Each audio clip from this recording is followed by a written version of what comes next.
Հարգելիներ, իսկ գալով այն մասին, թե ինչպես հավատացյալը անի, ինչպես մոտենա այս հարցերին, ասեմ, նախ եւ առաջ պետք է զգուշ լինի, որ որևէ օծյալի, թեկուզ եթե իրեն դավաճան են համարում, չհայոյի, չվիրավորի, չանիծի, վատ խոսքեր չասի, որովհետեւ ի վերջո իրենք օծյալ են։ Ի վերջո իրենց վրա կարգը կա, կարգալուց եղած չեն, ինչ էլ ուզում ա լինի։ Այո, կարող եք դուք հետները չշփվեք եւ այլն, բայց երբեք վատ խոսքեր, անիծել, բան չանել։ Հիշեք Դավիթ Մարգարեին, որը երբ որ Սավուղը իրան հետապնդում էր եւ ինքը առիթ ուներ սպանելու, գնաց փոքրիկ հագուստից մի փոքրիկ մաս կտրեց հանեց եւ իրեն երբ որ ասում են ինչու չես սպանան, ինքը ասեց, որ սա Աստծո օծյալ է, քավլիցի ես ձեռք բարձրացնեմ։ Այսինքն պետք է զգուշ լինել նման նրանց, որոնք որ վեհապար են հայոյում, անիծում եւ իր աշխարհի կանոնով, այսինքն ավազանի անով են դիմում եւ այսպիսի վատ վերաբերմունք են ունենում, որտեվ ի վերջո Աստծո առաջ պատասխան պետք է տան, որտեվ այդ կապ չունի արժանի են, արժանի չեն այդ կոչմանը եւ այլն եւ այլն։ Իսկ գալով նրան թե օրինակ եթե եկեղեցի եք գնում եւ տեսնում եք, որ կարգալուց քահանա է պատարակում,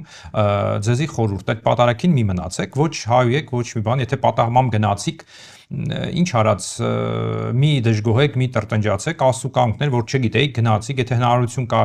դուրս գալ եւ գնալ ուրիշ եկեղեցի, գնացեք, բայց նորից եմ ասում, մի հայոյեք, մի անիծեք, մի կռվեք, մի վիճաբանեք։ Իսկ եթե գնում եք, տեսնում եք մի քահանա, որը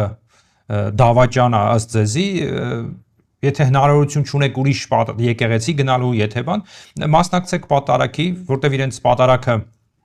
անվավեր չի, այսպես sense ասեմ, որտեվ իրենք կարգը իրենց վրա է, պատարակը կանեն, եթե հաղորդություն էլ առեք, եթե քարոզը չեք կարող լսել, այդ պահին դուրս եկեք եկեղեցուց, եթե հնարավորությունը կա, որտեվ կարող է իրանք տենց հոգևոր սիրո մասին բաներ խոսեն, որը հակասում է իրենց կեցվածքին, չէ, եւ իզուր տեղը դուք լսելով չվրթովեք, չջղայնանաք, հա, դուրս եկեք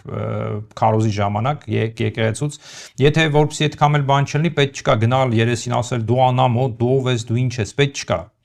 պետք չունեք, թող շատ հաղորդություն առեք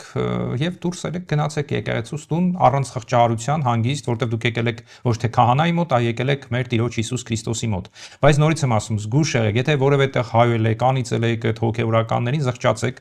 Աստծուց թողություն խնդրեք, որ Աստված ների ձեզ, որտեղ դա սխալ է։ Իսկ եթե գնում եք նորից եմ ասում, մի եկեղեցի, որտեղ դա կարգ է կատարվում, պատարակ է արվում այդ դավաճան եպիսկոպոս կամ հոգևորական, նորից եմ ասում, հանգիստ ընդունեք, ավելավայ չշփվեք հետը, որ չջղայնանաք, որ ստիպված չհայեք, չվիրավորեք,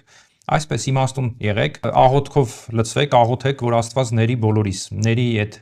այդպիսի հոգևորականներին, բոլոր նրանց վեհապարից միջև վերջի դպիրը